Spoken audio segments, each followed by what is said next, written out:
سب سے پہلے جو پارٹی ہوگی پارلیمانی پارٹی، وہ ایک اجلاس بلائے گی، اس میں اپنے تمام اراکین کو بلایا جائے گا اور ان کو ایک ڈائریکشن جاری کی جائے گی کہ اس ووٹنگ کے عمل میں ہمارا کینڈیڈیٹ فلاں ہے اور اس لیے آپ نے اس کو ووٹ دینا ہے۔ اچھا، اب یہ پروسیس اس لیے کانسٹیٹیوشن نے رکھا ہے کہ اگر کوئی اختلاف وہاں پہ بھی کرتا ہے تو اس کا موقف سنا جائے اور اس کی وجہ معلوم کی جائے کہ آپ کیوں اس کے اگینسٹ جانا چاہ رہے ہیں۔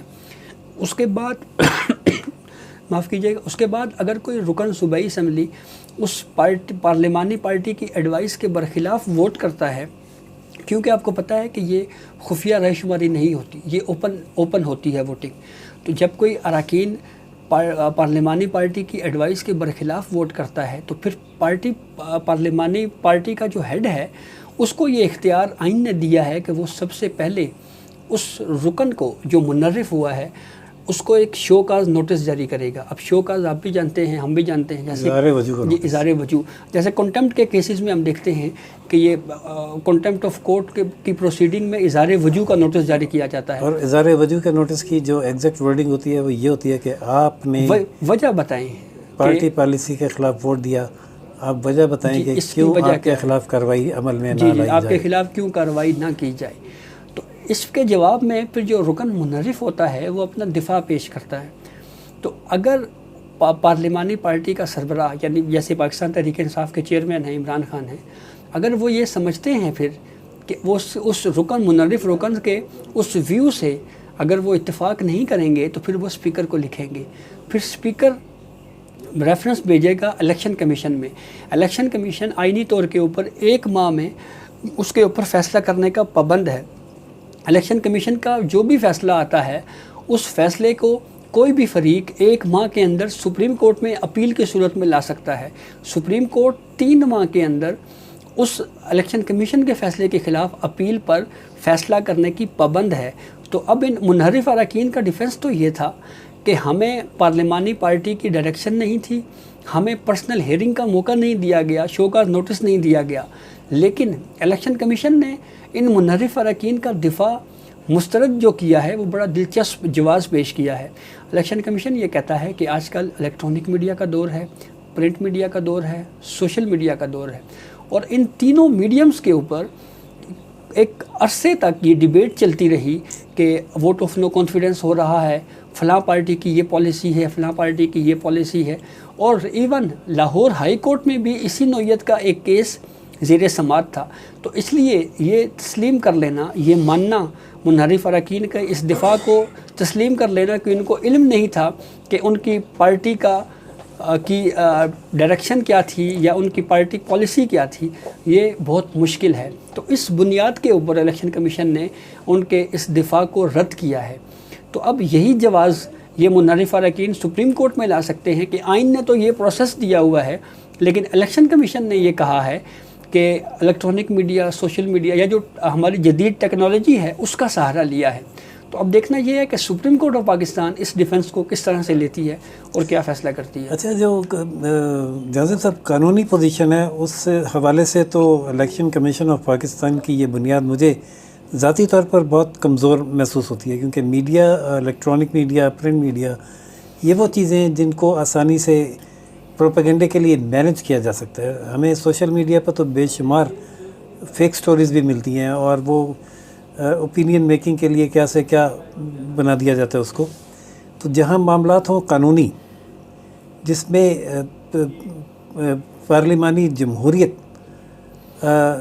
کی بقا کا بھی سوال ہو، اور جہاں جیسے اور سزائے موت کا جو معاملہ ہے اس میں انسانی زندگی کی بقا کا سوال ہوتا ہے، تو ایسے معاملات میں ایکشن لینے سے پہلے جو بھی ادارے ہیں، چاہے وہ عدالت ہو یا کوئی اور عہدیدار ہو، وہ انتہا کی احتیاط کا مظاہرہ کرتا ہے۔ جیسے کہ مثال کے طور پہ اگر عدالت کسی کو سزائے موت کا حکم سنا بھی دے اور وہ سارے پرنٹ اور الیکٹرانک اور سوشل میڈیا پر اس کی خبر شائع بھی ہو جائے، اس پہ تبصرے بھی آ جائیں، تجزیے بھی آ جائیں، تب بھی سپرنٹینڈنٹ جیل اس قیدی کو اس وقت تک پھانسی پر نہیں چڑھائے گا جب تک کہ عدالت کی روپ کار تحریری طور پر سٹیمپ لگی ہوئی اس کو موصول نہیں ہو جاتی۔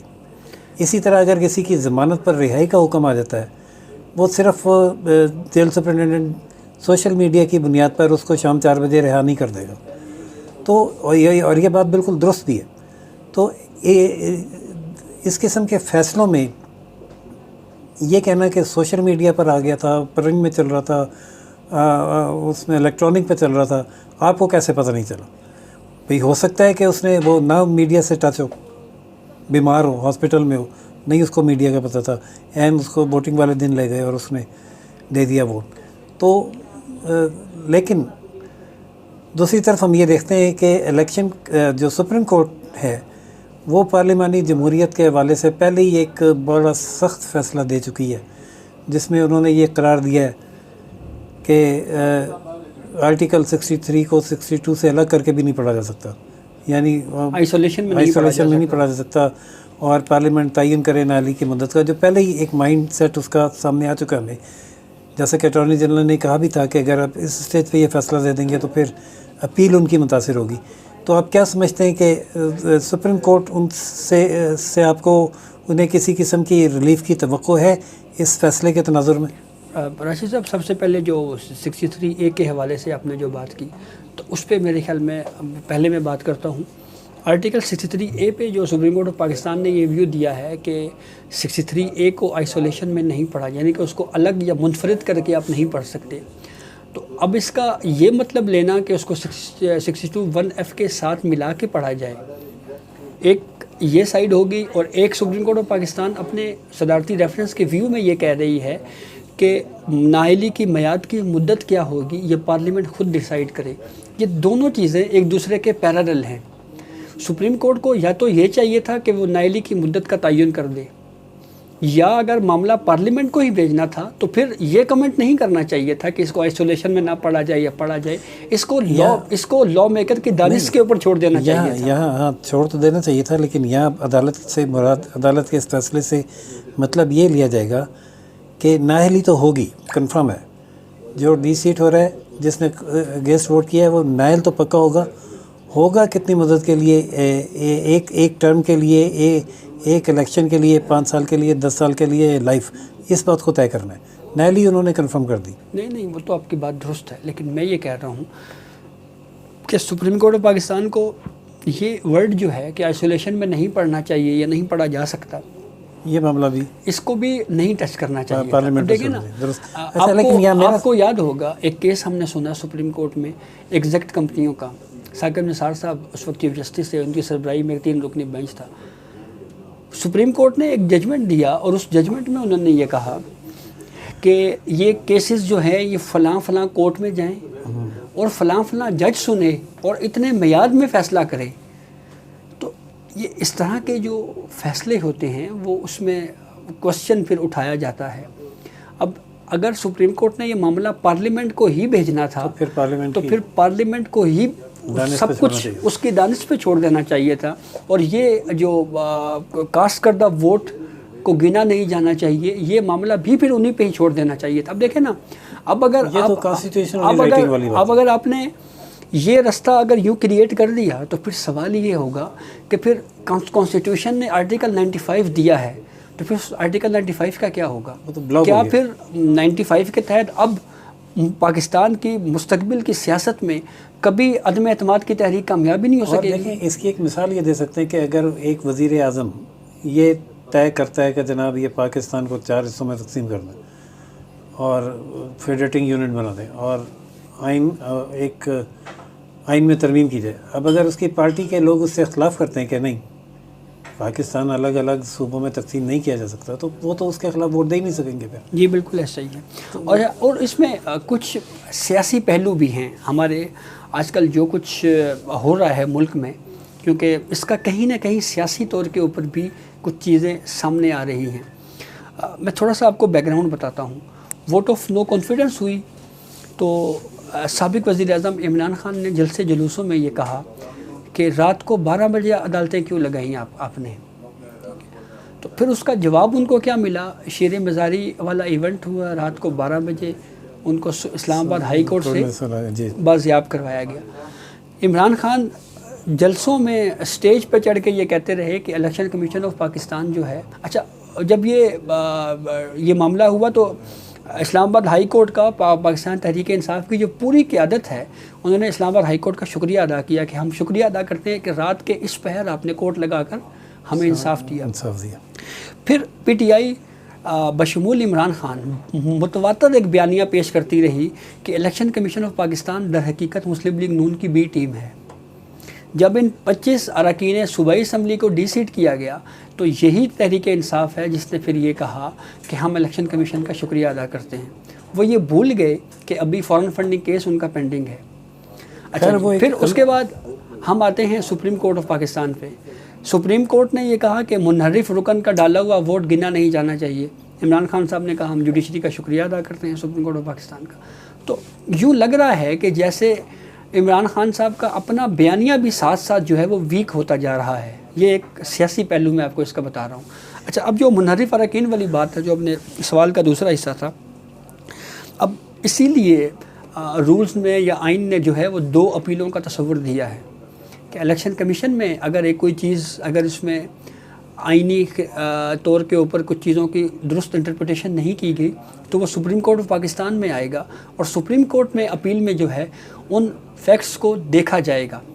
تو اگر سپریم کورٹ آف پاکستان نے اس الیکشن کمیشن کے فیصلے کے خلاف اپیل میں یہ کہہ دیا کہ جو آئین میں لکھا ہوا ہے منوان وہی ہونا چاہیے تو پھر ان منحرف اراکین کو ریلیف مل سکتا ہے، لیکن اگر اسی کو پھر کنٹینیو کیا نہیں، وہ یہ کہہ نہیں سکتی نا زیادہ بات صاحب، سپریم کورٹ اس پہ ایک فیصلہ اپنا دے چکی ہے اور وہ تو اپنے فیصلے کو تو خود امپلیمنٹ کرے گی۔ تو ناظرین مجھے تو توقع نہیں ہے کہ ان منحرف اراکین کو اب اس گراؤنڈ پر کہ ان کو پارٹی پالیسی کا پتہ نہیں تھا کوئی ریلیف مل سکے گا یا نہیں۔ البتہ ان کا یہ پوائنٹ سٹرونگ ہو سکتا ہے کہ الیکشن کمیشن نے سوشل میڈیا کو بنیاد بنایا ہے جسے بنیاد بنا کر انہیں منحرف قرار نہیں دیا جا سکتا تھا۔ دیکھتے ہیں۔ اب میں آپ کو یہاں ایک اور بات بتا دوں کہ سپریم کورٹ اس حوالے سے بھی یہ قرار دے چکی ہے کہ میڈیا میں چلنے والی ایسی متواتر اور مسلسل خبر جس کی کوئی تردید نہ آئے وہ بھی ویلڈ ایویڈنس قرار پاتا ہے۔ تو اس تناظر میں سپریم کورٹ بھی یہی کہے گی کہ جو سوشل میڈیا پہ چل رہا تھا اس کی پارٹی نے کوئی تردید تو نہیں کی تھی، لہذا وہ ایک ویلڈ نوٹیفیکیشن کے طور پر سمجھا جا سکتا ہے اس کو کہ پارٹی پالیسی کیا تھی۔ تو مجھے بظاہر تو سپریم کورٹ سے بھی انہیں کوئی ریلیف ملتا ہوا نظر نہیں آ رہا، لیکن بہرحال حتمی فیصلہ تو جب اپیل آئے گی، عدالت مقدمہ سنے گی، کیا حالات و واقعات ہوتے ہیں اس کے تناظر میں ہی آئے گا۔ جو بھی اپڈیٹ ہوگی ناظرین ہم اس سے بھی آپ کو آگاہ کریں گے۔ تب تک کے لیے اجازت دیجیے جانزیب عباسی صاحب کو اور راشد حبیب کو۔ روشن پاکستان نیوز سے چینل لائک، سبسکرائب اور شیئر کرنا نہ بھولیے گا۔ اللہ حافظ۔